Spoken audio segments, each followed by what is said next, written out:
Ano pong violation yan, sir? Papark lang ako dito kasi magpapaload ako sa 7-Eleven. Ano pong violation yan, sir? Ma'am, sir. Papaload lang po ako dito kasi papark lang po ako dito, sir. Diyan po, 7-Eleven, sir. 7-Eleven nasa Opo, motor mo, sir. Yan, sir. Kasi kita ko nga po dyan ng mga parking. Pero nasa na siya, sir? Yan po, yan ang 7-Eleven. Opo. Ano pong violation yan, sir? Reckless, dumaan sa daan ng pangtao. Paano po? Lahat po nito, lahat yan sir nakapark. Yan. Lahat po yan sir nakapark. Dito sir, ibig sabihin sir, reckless lahat yan sir. Illegal parking yan, nakapark sila sir. Nakapark, tinutulak yan sir, tinutulak. Sir, papayag ako. Tikitan mo ako, pero lahat ng motor dito, tikitan mo sir. Papark ako dito sir eh. Kuya, hindi mo tinutulak sa... Hindi yan pipirmahan ko yan. Sir, lahat sir, ibig sabihin sir, lahat sir. Tikitan mo yung lahat sir. Sir, lahat yan, parking. Lahat sir. Ka sa ginagawa niya sa akin. Sir, lahat sir, kailangan yan. Ano yun sir ha? Ako kanina, inaalok niya pa ako. Sir. Naglalambing daw. Inaalok mo ako kanina. Sir, lahat yan sir.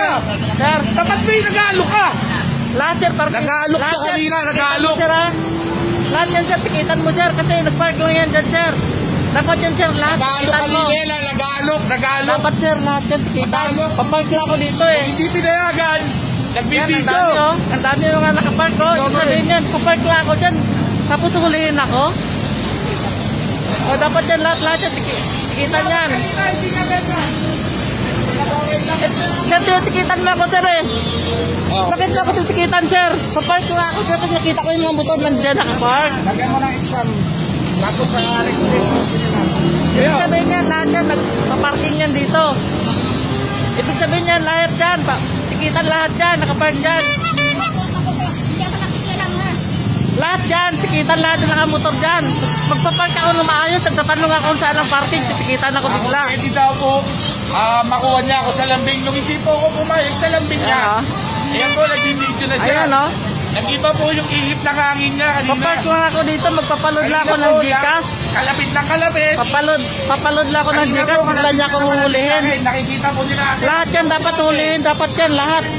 Witness po tayo. Dapat lahat yan hulihin yan. Papark lang ako dito, huhulihin ako.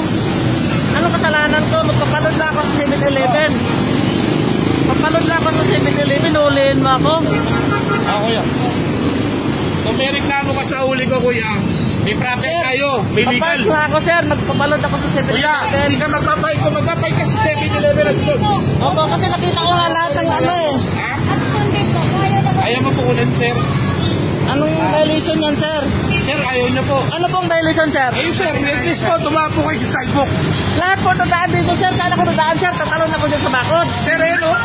Sir. Sir, ayun po'y para daan ng 7-Eleven o. Ayun o, gulo. Saan ba ako dito, sir? Tatalon ako sa bakod. May bakod, Sir, saan galing? Dyan po, doon. Ayun po'y para daan, sir o. Opo, kasi dyan lang po ako, sir. Sir, ayun po'y para daan. Halika. Kasi dyan lang po, sir. open. Halika natin. Opo, dyan lang po kasi open. Saan ako dadaan, Sir, ayun po'y para daan o. Oo nga po. Ayan po, ang dami nakapark sa motor, oh. Ibig sabihin, lahat yan, naka-illegal parking yan. Ibig sabihin yan, lahat yan, naka-illegal parking. Si sir, yan. Sir.